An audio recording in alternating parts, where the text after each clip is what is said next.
Happy Canada Career Month.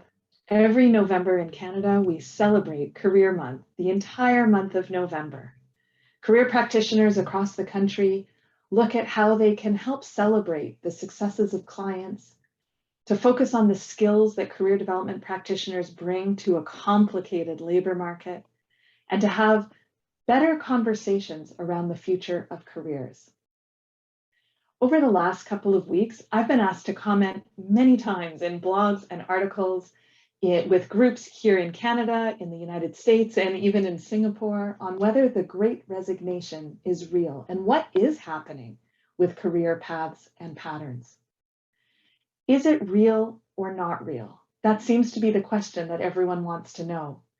And what I really like about the theme of this year's Canada's Career Month is that it leaves the door open for us to actually ask better questions.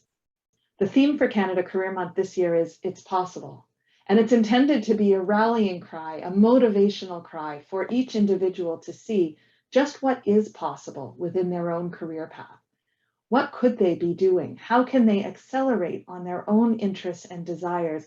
How can they shape their own career into the future that they want it to have, and to see that for everybody, it's possible. I like to take this lens when we look at the Great Resignation as well, and at the first layer, say, is this real or not real? It's possible. In fact, I'm more than convinced that we were already in a talent revolution before the crisis of 2020, 2021 hit us and had us start to focus on different things.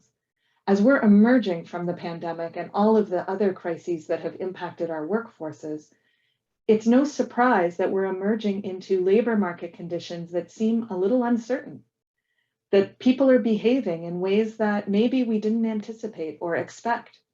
The Great Resignation assumes that there are mass people leaving organizations and jobs without necessarily having something else lined up.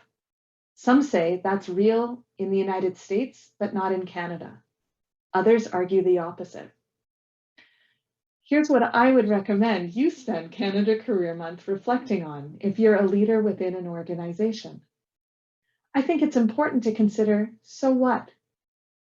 If there is a pattern that people are navigating their careers differently than they did before, how does that impact the people strategy that you currently have for your team?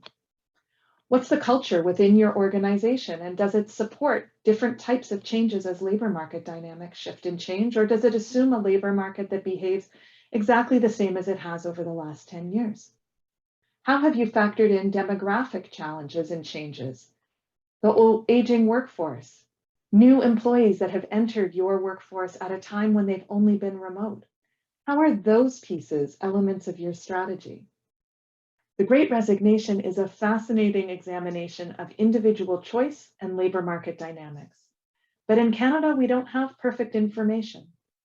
We don't always get information on the choices Canadians are making regarding employment on a frequent basis. And so sometimes the data that we receive is dated. We often trail in what's happening in the United States. And so sometimes what's happening there can be an early warning sign for what might happen here. I think what's most important is for each individual leader to consider, what is the future of work in your own organization? And how does your culture, how does your leadership, how does your demonstration of trust and courage foster the kind of place where even if people are looking to make a change, they can see that that change can happen inside of your organization before they start to evaluate the outside?